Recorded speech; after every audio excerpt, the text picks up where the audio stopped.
Whispering pines छोटा सा town था, घरों का एक समूह जो लुढ़कती पहाड़ियों और फुसफुसाते हुए चीड़ के पेड़ों के बीच बसा हुआ था।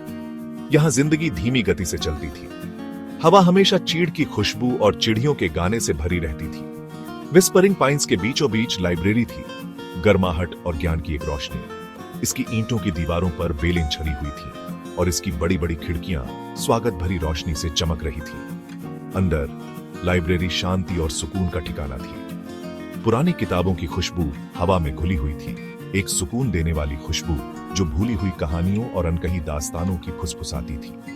किताबों की कतारें शेल्फ पर सजी हुई थीं, उनके कवर रंगों और शीर्षकों का एक रंगीन मेला थे। लाइब्रेरी सिर्फ एक इमारत से ज्यादा थी। यह विस्परिंग पाइन्स की आत्मा थी, साझा सपनों, आकांक्षाओं और कहानियों का खजाना।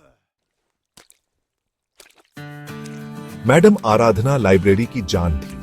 अपनी प्यारी मुस्कान और नर्म स्वभाव के साथ वह अंदर आने वाले सभी लोगों के लिए एक सुकून देने वाली हस्ती थी। हर सुबह मैडम आराधना जल्दी आ जाती थी। उनकी बाहों में ताजे फूल होते थे, पहले से ही खुशनुमा जगह को और भी रोशन करने के लिए। फिर वह लाइब्रेरी में घूमती थीं, उनकी उंगलियां किताबों के कवर पर फेरती हुई, उनकी नजरें किसी भी गलत जगह रखी किताब को ढूंढती हुई। मैडम आराधना के लिए लाइब्रेरी सिर्फ एक नौकरी नहीं थी, यह उनका आश्रय था, बड़ी दुनिया से उनका जुड़ाव और उनकी विरासत। हर किताब उनके दिल में एक खास जगह रखती थी। उसके पन्ने दूर देशों और बीते समय की कहानियां फुसफुसाते थे। उन्हें पाठकों को उन किताबों की ओर ले जाने में गर्व होता था जो वह जानती थी कि उनकी आत्मा से जुड़ेंगी। किताबें जो उन्हें अलग अलग दुनिया में ले जाएंगी और उनकी कल्पना को जगाएंगी। एक ठंडी दोपहर अनुज नाम का एक युवक लाइब्रेरी में आया। वह विस्परिंग पाइन्स में नया था, शहर के सुकून और एकांत के वादे से खींचा चला आया था। अनुज एक लेखक था, या कम से कम वह हुआ करता था, लेकिन रास्ते में कहीं उसने अपनी प्रेरणा खो दी थी। उसके शब्द गर्मियों में नदी की तरह सूख गए थे। अनुज शांत लाइब्रेरी में खुद को बेमेल महसूस कर रहा था। उसकी मौजूदगी खामोशी में एक बेसुरी सी लग रही थी। वह बिना किसी मकसद के शेल्फ देख रहा था।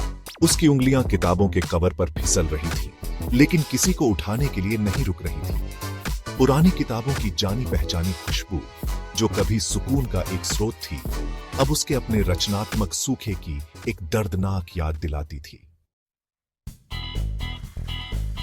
मैडम आराधना ने काउंटर के पीछे अपनी जगह से अनुज को देखा। उन्होंने पहले भी उसकी तरह के लोगों को देखा था, जो किताबों के पन्नों में सुकून ढूंढते थे। उन्होंने उसे गलियारों में भटकते हुए देखा, उसके कंधे झुके हुए, उसकी आंखें नीची। उसके बारे में एक उदासी थी जिसने उनके दिल को छू लिया। हिम्मत जुटाकर मैडम आराधना अनुज के पास गई। लकड़ी के फर्श पर उनके कदम हल्के और खामोश थे। क्या मैं आपकी कुछ ढूंढने में मदद कर सकती हूं युवक? उन्होंने पूछा। उनकी आवाज नर्म और मधुर थी। अनुज चौंक गया। उसने ऊपर देखा। उसकी आंखें पहली बार उनसे मिली। उनकी शुरुआती बातचीत छोटी थी, उन दो आत्माओं की आरामदायक खामोशी से भरी हुई जो किताबों की भाषा समझती थी। अनुज शुरू में झिझकते हुए धीरे धीरे मैडम आराधना के सामने खुलने लगा।